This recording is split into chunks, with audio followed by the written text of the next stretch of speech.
Hello बच्चों, welcome to competition physics. आज हम एक beautiful and adventurous journey start करने वाले हैं अगले 2 साल के लिए। 2 साल मैं क्यों बोल रहा हूँ, इसमें लिखा तो है मैंने सिर्फ क्लास 11th फिजिक्स।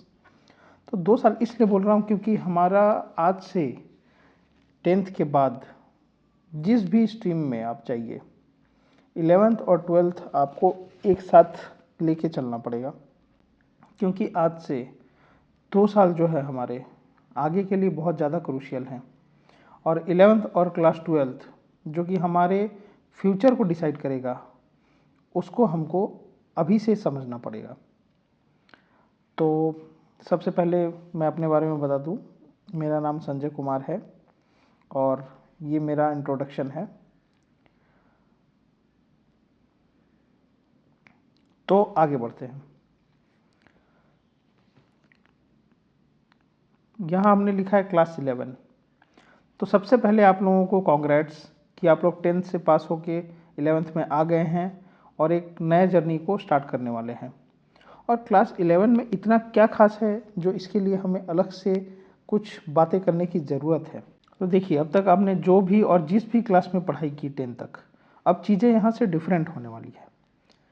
सबसे पहले तो क्लास 10th से 11th का जो जंप होता है वो एकदम ही अलग लेवल का होता है। आपका जो सिलेबस होता है, सिलेबस की जो बात करें अगर हम, आप जो पूरे 10th में आप बोर्ड के लिए इतनी तैयारी करते हो, इतनी मेहनत करते हो और आप बोर्ड के लिए इतना टेंशन लेते हो और सोचते हो मेरे मार्क्स आएंगे कि नहीं आएंगे, मुझे साइंस मिलेगा कि नहीं मिलेगा, कॉमर्स मिलेगा या आर्ट्स मिलेगा, ये सब आप जो सोचते हो, इतना सिलेबस पे इतना फोकस करते हो, तैयारी करते हो, मैं आपको बता सकता हूँ कि क्लास 11th में आप जो पूरा 10th का पूरा ईयर में पढ़ते हो वो क्लास 11th में आपको 1-2 महीने के अंदर पढ़ना पड़ेगा। 10th से 11th में सबसे आपका करियर का सबसे बड़ा जंप होता है। आप ग्रेजुएशन में भी जाओगे, आपका वो उतना लेवल का जंप नहीं होगा जो आपको अचानक से 10th से 11th में जाने में लगेगा। और मैं ऐसा क्यों बोल रहा हूँ, क्योंकि जो आपको 10th में आप जैसे पढ़ते होंगे, 9th में पढ़ते होंगे, उसमें क्या होता था, जैसे एग्ज़ाम आए, एग्ज़ाम से पहले 1-2 महीना पहले आपने पढ़ाई चालू की, सीरियस हुए, पढ़ाई चालू की, पूरा दिन रात एक करके पढ़े। उससे पहले भले आप खेलते रहे होंगे, थोड़ा मोड़ा अटेंशन दिया होगा क्लास में, तो भी चलता था। और क्या होता था, एग्ज़ाम में आपने 2 महीने मेहनत की और आपके अच्छे नंबर आ जाते थे। लेकिन अब ऐसा नहीं होगा दोस्तों। अब आपको आगे की जर्नी, मतलब 10th और 11th तो जो आप पढ़ रहे हो, उस समय ही आपको आगे की जर्नी का भी अपना ध्यान रखना पड़ेगा, क्योंकि यहीं पर आपका बेस बनेगा कि आप आगे इंजीनियरिंग करोगे और इंजीनियरिंग में भी अच्छे इंजीनियर बनोगे या अच्छे इंजीनियरिंग कॉलेज से इंजीनियरिंग करोगे, या फिर आपको इंजीनियरिंग अच्छे कॉलेज से नहीं मिल पाएगी। आप अगर नीट की तैयारी कर रहे हो तो क्या आप अच्छे कॉलेज में एडमिशन लेके अच्छे डॉक्टर बन पाओगे या नहीं बन पाओगे, ये सब यहीं डिसाइड होने वाला है। तो यही 2 साल जो हैं 11th और 12th, यही आपके डिसाइड करेंगे कि आप लाइफ में आगे क्या अचीव करोगे। जैसे क्लास 12th जो है हमारा, तो क्लास 12th में क्या होता है, बोर्ड जो है उसमें तो क्लास 12th का ही सिलेबस आता है।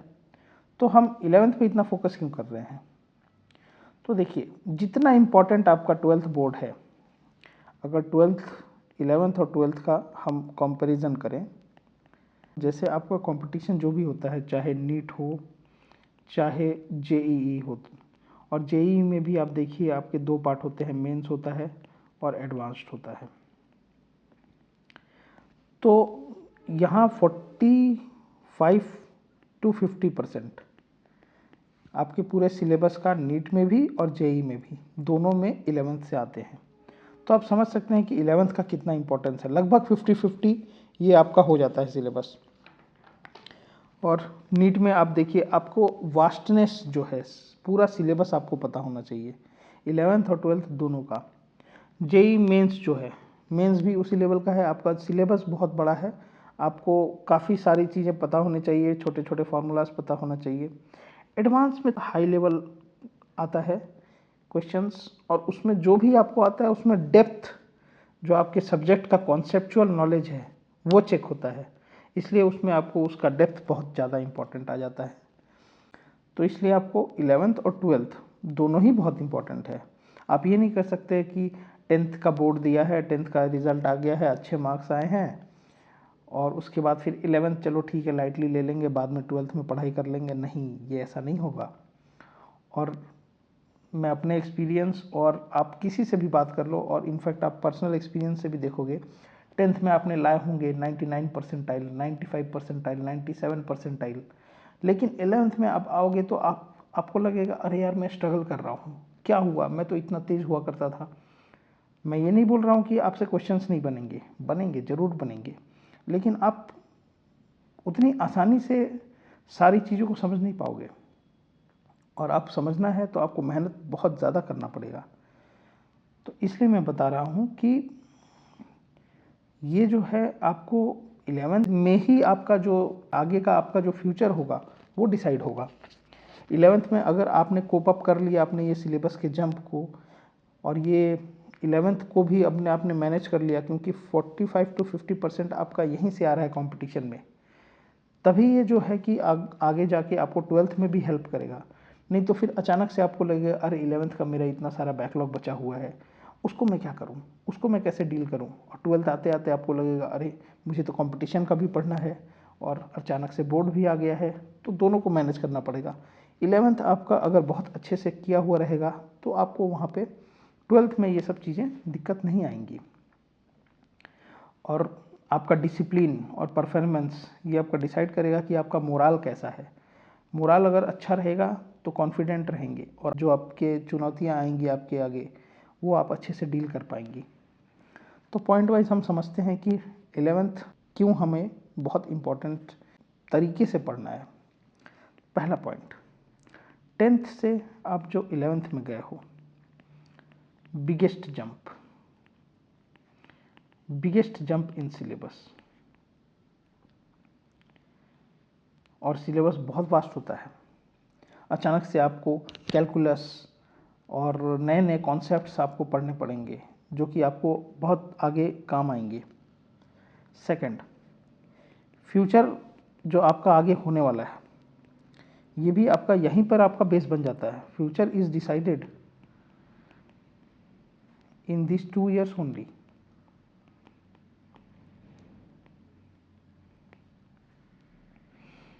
आपको देखिए 10th में अब क्या होता था, जस्ट फॉर बोर्ड्स,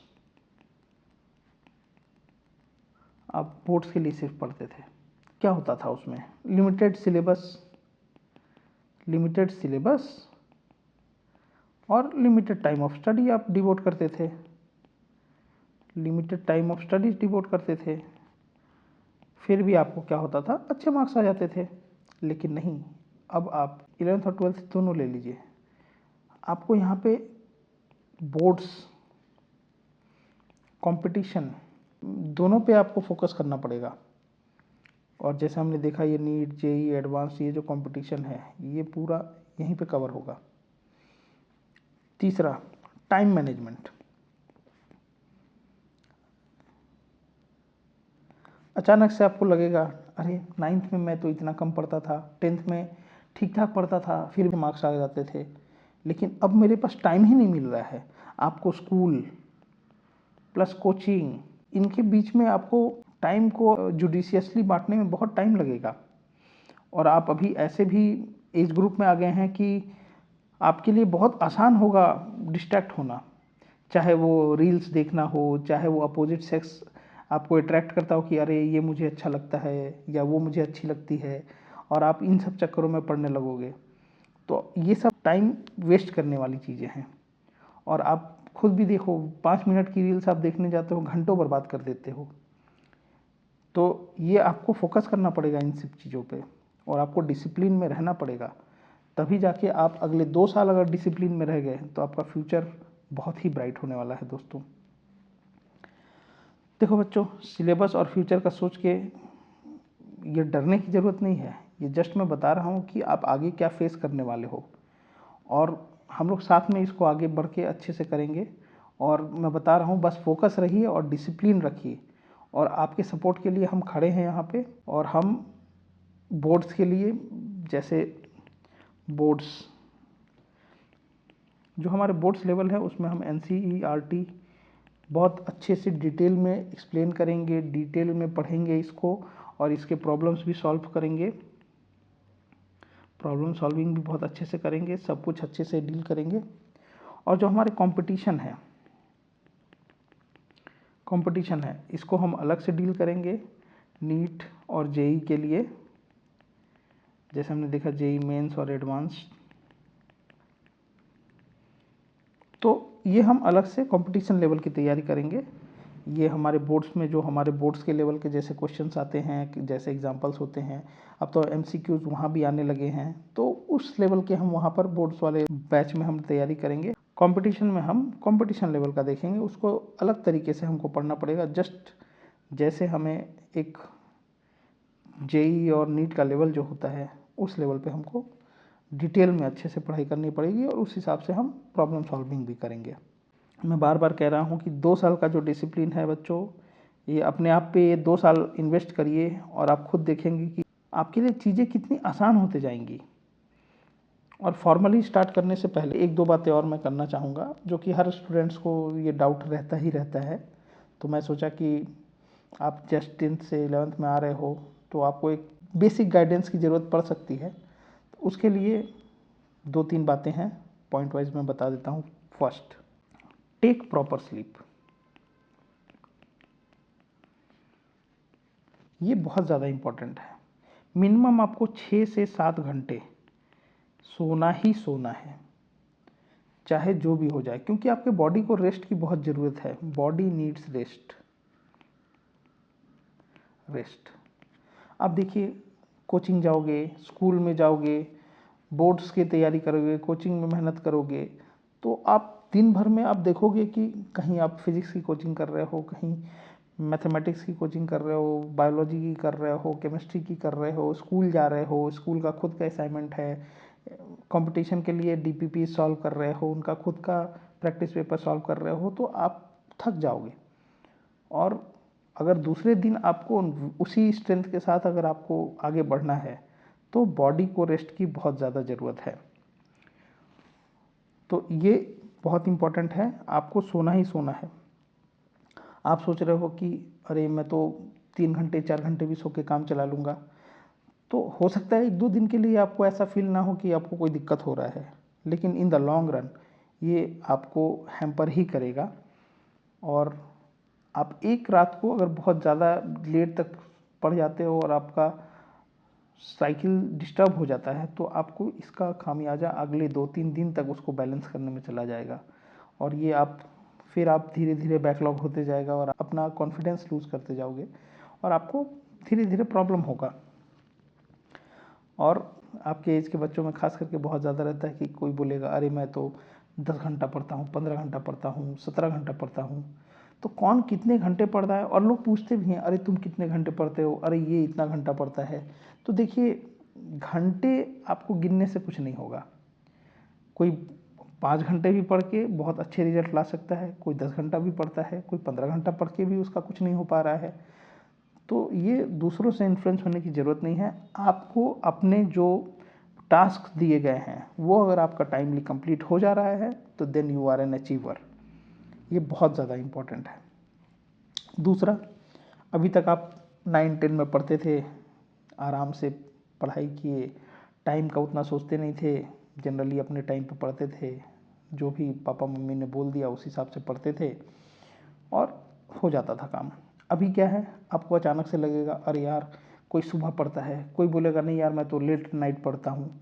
तो यहाँ भी कन्फ्यूज़न आ जाता है कि नाइट स्टडी और मॉर्निंग स्टडी, तो ये भी बहुत इम्पोर्टेंट हो जाता है कि नाइट में स्टडी करें या मॉर्निंग में स्टडी करें। तो देखिए, दोनों टाइप के लोग होते हैं, जिनको हम नाइट आउल्स भी बोलते हैं और मॉर्निंग बर्ड्स भी बोलते हैं।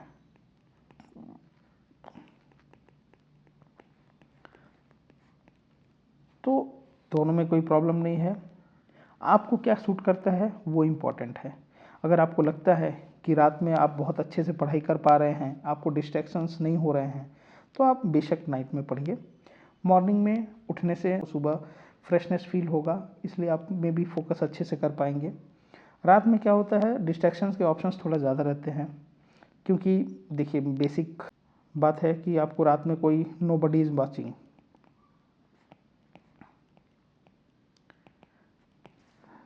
सेकंड, आपको कभी भूख लग जाती है, भूख लग जाएगी, रील्स देखने का मन करेगा, थॉट्स आप किसी और के बारे में सोचने लगोगे।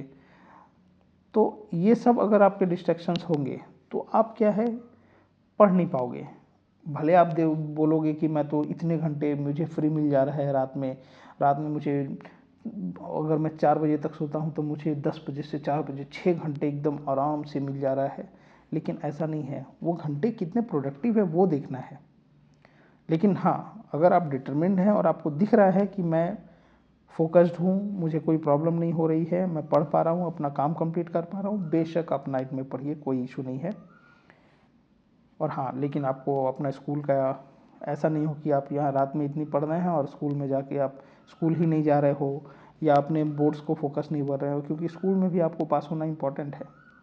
तो ये सब दोनों को आप बैलेंस करके चलिए। सबसे important, now is the time to start. इसका क्या मतलब है, आपको कोई मुहूर्त नहीं निकालना है कि भाई आज मैंने बात कर ली, सब कुछ हो गया, आज सैटरडे है तो नहीं, सैटरडे नहीं, अब मंडे से स्टार्ट करूंगा, ऐसा कुछ नहीं है। Stop procrastinating.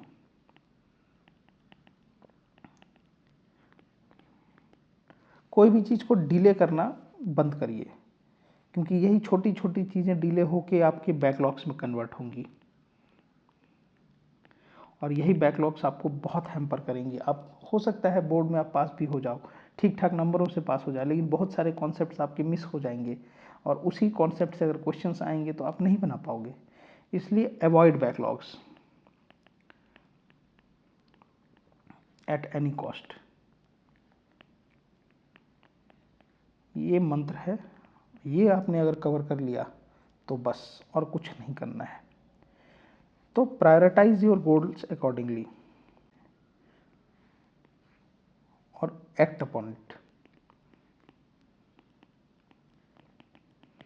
तो ये कुछ छोटे छोटे पॉइंट्स थे। सबको प्रॉब्लम्स आती हैं इस एज में और सबको लगता है कि अरे मेरे को तो इतना बड़ा सिलेबस आ गया, मैं क्या कर पाऊँगा। सब कोई इसमें कंफ्यूज रहता है, कितने घंटे पढूँ, कैसे मैं अपने बैकलॉग सॉल्व करूँ, कितना सोऊं कितना नहीं सोऊं। तो सबसे पहली बात ये आप जान लीजिए, आप अकेले नहीं हो। आपके साथ जितने भी आपके बैचमेट्स हैं सब इसी प्रॉब्लम से जूझ रहे हैं। आप कोई यूनिक नहीं हो जो आपको ही ये प्रॉब्लम आई है। एवरीबडी